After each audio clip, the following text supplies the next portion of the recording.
بسم اللہ الرحمن الرحیم. ناظرین السلام علیکم.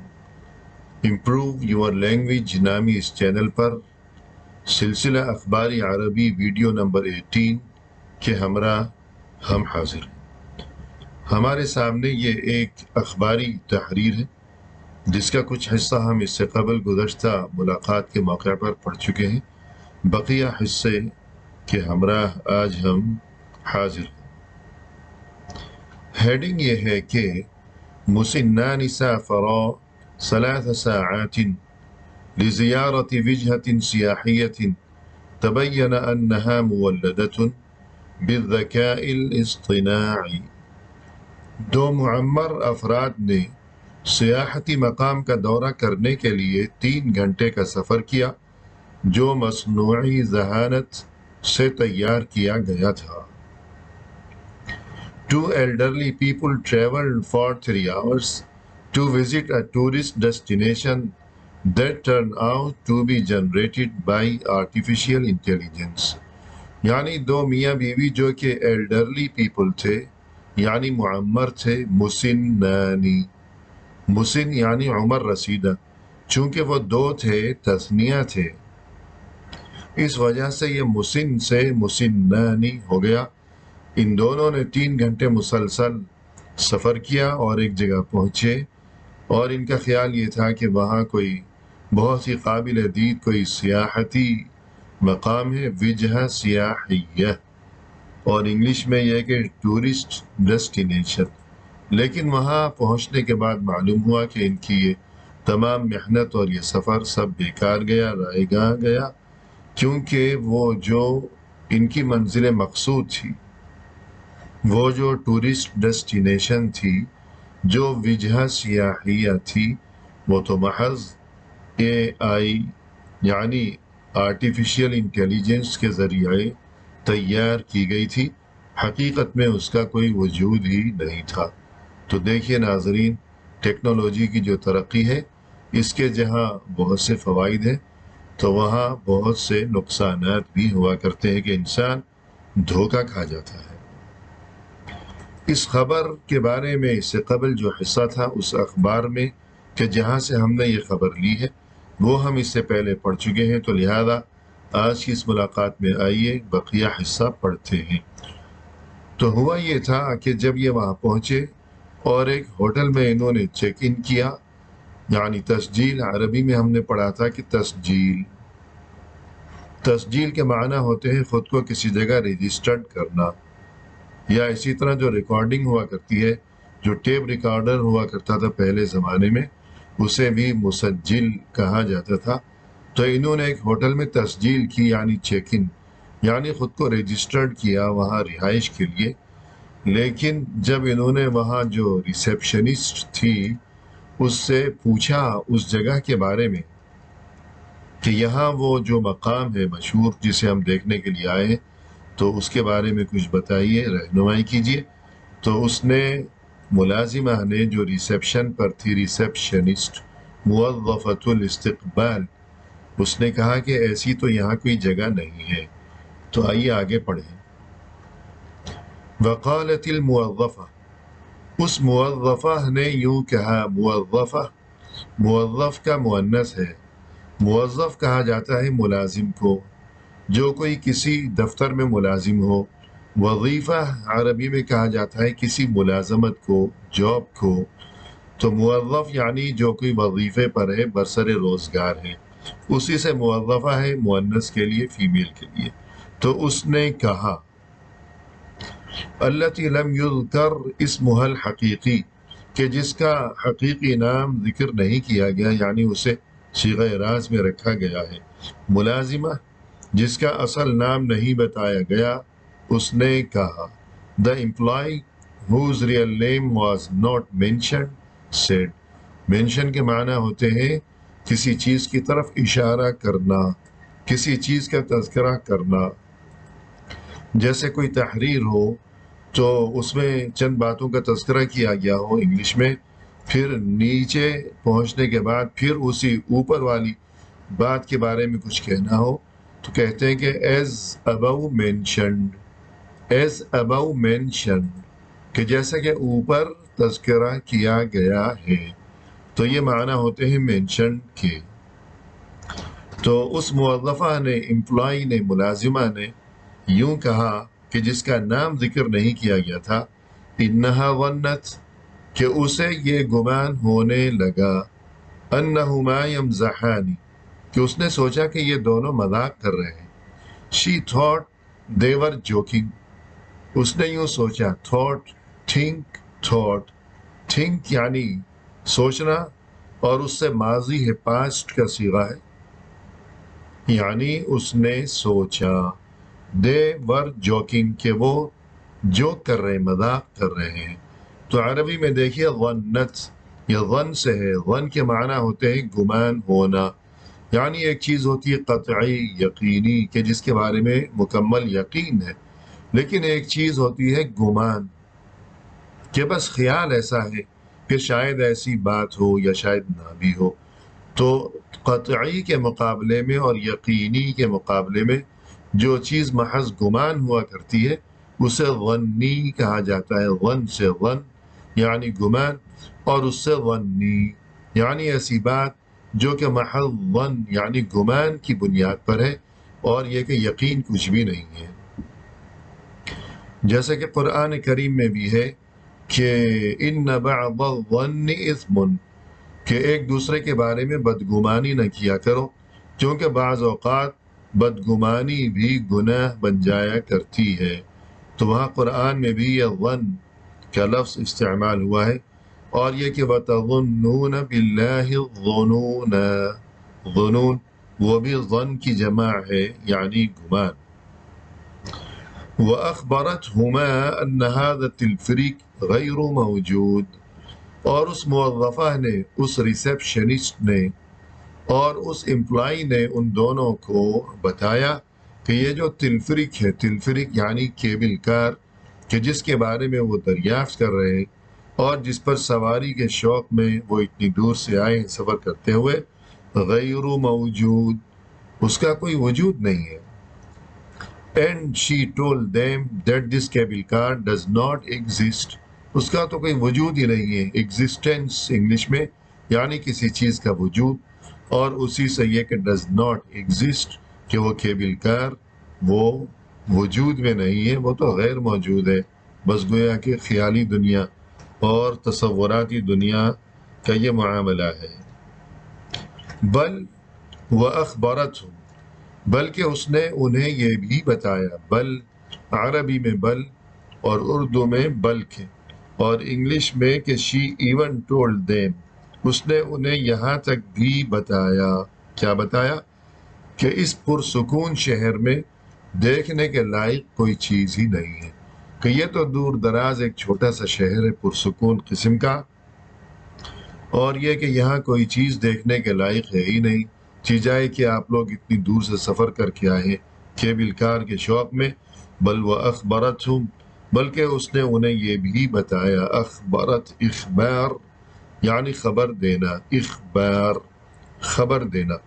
تو ناظرین یہاں یہ تذکرہ ابھی مناسب ہوگا کہ یہ جو اخبار ہم نے کہا کہ خبر دینا، تو اس وزن پر عربی میں جتنے بھی الفاظ ہوا کرتے ہیں، اگر ان کے شروع میں جو الف ہے اس کے نیچے زیر ہو، جیسے ہم نے کہا اخبار، تو وہ مصدر ہے، یعنی ایسا لفظ کہ جس کے معنی میں اردو میں آخر میں نہ لگا ہوا ہو، نہ، جیسے کام کرنا، سونا، جاگنا، اٹھنا، بیٹھنا، کہ جس سے کوئی کام سمجھ میں آئے، کوئی فعل سمجھ میں آئے، اور اردو میں اس کی نشانی یہ ہے کہ اس کے آخر میں نون الف نہ لگا ہوتا ہے، کہ آنا، جانا، بولنا، کھانا، پینا، تو یہ مصدر ہے، تو یہ فعل ہے، تو مصدر اور پھر اسی سے فعل اور ماضی مضارع سب کچھ۔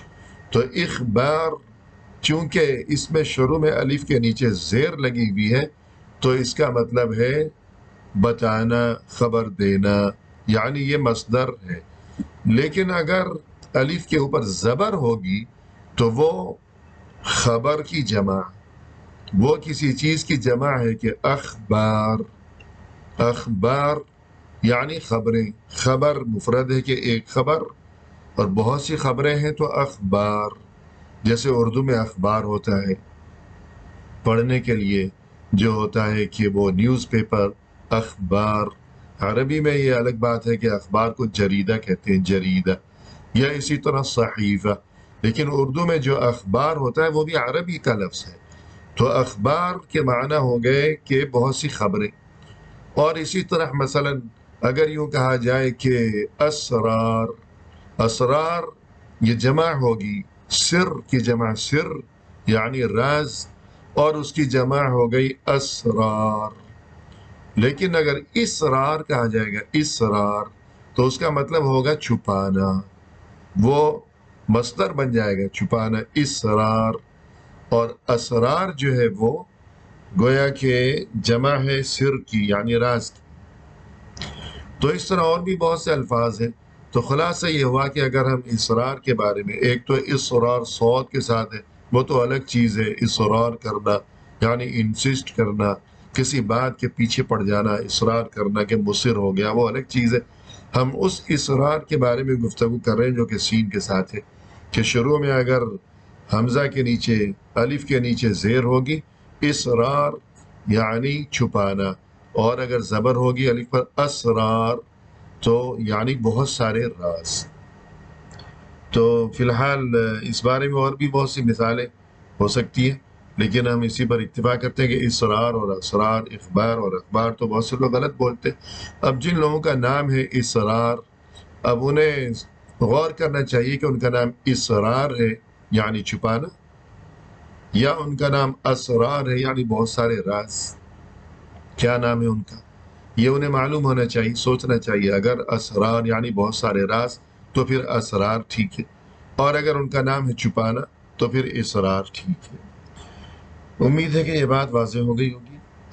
اور اس کے بعد یہ کہ بل وَأَخْبَرَتْهُمْ أَنَّهُ لَا يُوجَدُ مَا يَسْتَحِقُّ الْمُشَاهَدَةَ، اس نے انہیں بتایا کہ یہاں تو دیکھنے کے قابل کوئی چیز ہی نہیں ہے۔ یستحق استحقاق سے یعنی قابل ہونا، المشاہدہ دیکھنا، کوئی چیز اپنی آنکھوں سے دیکھنا اسے کہا جاتا ہے مشاہدہ، اور اسی سے شاہد بھی ہے، شاہد جو گواہ ہوتا ہے، گواہی دیتا ہے، اس کا یہ مطلب ہے کہ اس نے اپنی آنکھوں سے دیکھا ہے، اسی لیے تو وہ گواہی دے رہا ہے، شاہد۔ تو مشاہدہ یعنی دیکھنا۔ فی هذه المدینہ الہادیہ، المدینہ یعنی شہر، مدینہ کے معنی ہوتے ہیں شہر، جیسے مدینۃ الرسول صلی اللہ علیہ وسلم، کہ پہلے اس کا نام تھا یثرب، لیکن جب رسول اللہ صلی اللہ علیہ وسلم اور صحابہ کرام رضوان اللہ علیہم اجمعین، یہ تمام حضرات اللہ کے حکم کی تعمیل میں مکہ سے مدینہ تشریف لائے تھے ہجرت کرتے ہوئے، تب یہ شہر جو تھا تو یثرب کی بجائے مدینۃ الرسول یا مدینۃ النبی صلی اللہ علیہ وسلم کے نام سے مشہور ہو گیا تھا، یعنی نبی صلی اللہ علیہ وسلم کا شہر۔ پھر بعد میں مرور زمانہ کے ساتھ رفتہ رفتہ صرف مدینہ رہ گیا، اور پھر المدینۃ المنورہ یعنی منور شہر بھی کہا جانے لگا۔ تو مدینہ کے معنی ہے شہر۔ الہادیہ یعنی پرسکون، ہادی ہدوء سے، ہدوء کہا جاتا ہے کہ پرسکون، کہ کوئی جگہ جو ہے وہاں بہت طوفان چل رہے ہیں، یا بہت شور ہے، ٹریفک ہے، رش ہے، لوگ ہیں، یا موسم خراب ہے، کسی بھی قسم کا شور ہے، لیکن اس کے برعکس دوسری کوئی جگہ ہے کہ جہاں مکمل خاموشی ہے، سکون ہے، تو اسے کہا جائے گا کہ یہاں تو بہت ہدوء ہے، اور اسی سے ہادی۔ اور اگر کوئی غصے میں ہوتا ہے، جوش میں ہوتا ہے، تو اسے کہتے ہیں کہ اہدا، اہدا یعنی ذرا پرسکون ہو جاؤ، ٹھنڈے ہو جاؤ، غصہ مت کرو، اہدا ٹھنڈے ہو جاؤ۔ تو اسی سے المدینہ الہادیہ، پرسکون شہر۔ بلکہ اس نے انہیں یہ بھی بتایا کہ اس پرسکون شہر میں دیکھنے کے لائق کوئی چیز نہیں ہے۔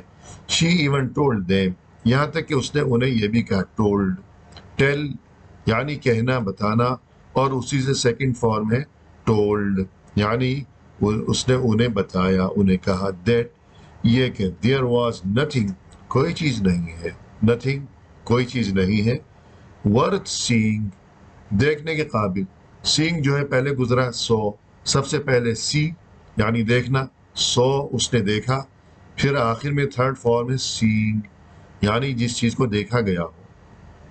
تو دیکھنے کے قابل تو اس شہر میں اس چھوٹے سے پرسکون شہر میں سرے سے کسی ایسی چیز کا وجود ہی نہیں ہے جو کہ دیکھنے کے لائق ہو. ان دس کوائٹ ٹاؤن، کوائٹ ہم نے اردو میں کہا پرسکون، عربی میں کہا کہ الہادئہ، الہادئہ ہدوء، پرسکون. اور یہ کہ انگلش میں دیکھیے کوائٹ، ٹاؤن یعنی شہر، کوائٹ ٹاؤن، ٹاؤن یعنی چھوٹا شہر. ویسے بڑا شہر ہو تو سٹی کہتے ہیں اس کو. تو اور جیسے کہا جاتا ہے کہ کیپ کوائٹ یعنی پرسکون رہو، کہ کلاس میں بہت سے اسٹوڈنٹس ہیں انہوں نے شور مچا رکھا ہو تو ٹیچر انہیں کہتے ہیں کہ کیپ کوائٹ یعنی خاموش رہو، پرسکون رہو، یہ اچھل کود اپنی بند کرو. تو کوائٹ کے یہ معنی ہو گئے کہ الہادیہ. یا اسی طرح ناظرین اگر آپ کہیں کہ میری خواہش ہے کہ میں شہر سے دور اور رش سے دور، شور سے دور کسی ایسی جگہ رہوں کہ جہاں سکون ہی سکون ہو، تو عربی میں کہیں گے کہ انا اتمنى ان اسکن فی مدینة ہادئة یا فی مکان ہادئ فی منزل ہادئ، کہ میری خواہش ہے کہ میں ایسے گھر میں رہوں جہاں سکون ہی سکون ہے. منزل ہادئ یعنی پرسکون، مدینہ ہادئہ یعنی پرسکون، شہر سے دور، شور سے دور، مکان ہادئ ایسی جگہ جو کہ پرسکون ہو. مکان اردو میں مکان کہتے ہیں یعنی گھر، عربی میں مکان کہتے ہیں یعنی جگہ. مکان عربی میں جگہ، پلیس. تو اس بات کو بھی یاد رکھیے گا کہ وہ جگہ بہت دور ہے تو کہتے ہیں کہ هذا المکان بعید جدا، کہ وہ جگہ بہت دور ہے. هذا المکان قریب. یا کوئی پوچھے کہ آپ کہاں جا رہے ہیں تو جواب میں اگر آپ یوں کہنا چاہتے ہیں میں ایسی جگہ جانا چاہ رہا ہوں کہ جو بہت دور ہے، انا اريد ان اذهب الى مکان بعید، مکان جگہ، بعید بہت دور. تو اردو میں جگہ، عربی میں مکان، جبکہ اردو میں مکان یعنی گھر. وعلی ما یبدو بظاہر ایسا محسوس ہوا، اپیرنٹلی انگلش میں اپیرنٹلی، عربی میں علی ما یبدو بظاہر ایسا محسوس ہوا. لم یصدقها الزوجان، وہ جو میاں بیوی تھے، ایلڈرلی پیپل، اور وہ جو عمر رسیدہ تھے دو، انہوں نے اس موظفہ، اس امپلائی، اس ریسیپشنسٹ کی بات کو مانا نہیں، تصدیق نہیں کی، انہیں یقین ہی نہیں آیا. بظاہر اس جوڑے نے اس بات پر یقین نہیں کیا. تو یہ کیسے ہو سکتا ہے؟ اور یہ کہ ہم نے تو دیکھا ہے ویڈیو میں، فلم میں دیکھا، ٹی وی میں دیکھا، وغیرہ وغیرہ، بہت کچھ وہ کہنے لگے کہ یہ کیسے ممکن ہے کہ جو بات تم کہہ رہی ہو کہ یہاں تو کیبل کار کا وجود ہی نہیں ہے، اور ہم نے تو بہت کچھ دیکھا اور ہم اتنا لمبا سفر کر کے آئے ہیں. تو ناظرین آج کی اس ملاقات میں بہتر ہوگا کہ ہم اسی پر اکتفا کریں تاکہ ویڈیو ہماری طویل نہ ہو جائے. انشاءاللہ بقیہ حصہ لیے ہوئے عند ملاقات کے موقع پر اس گفتگو کو آگے بڑھایا جائے گا. تو ٹھیک ہے، پھر ملاقات ہوگی. فی امان اللہ، السلام علیکم.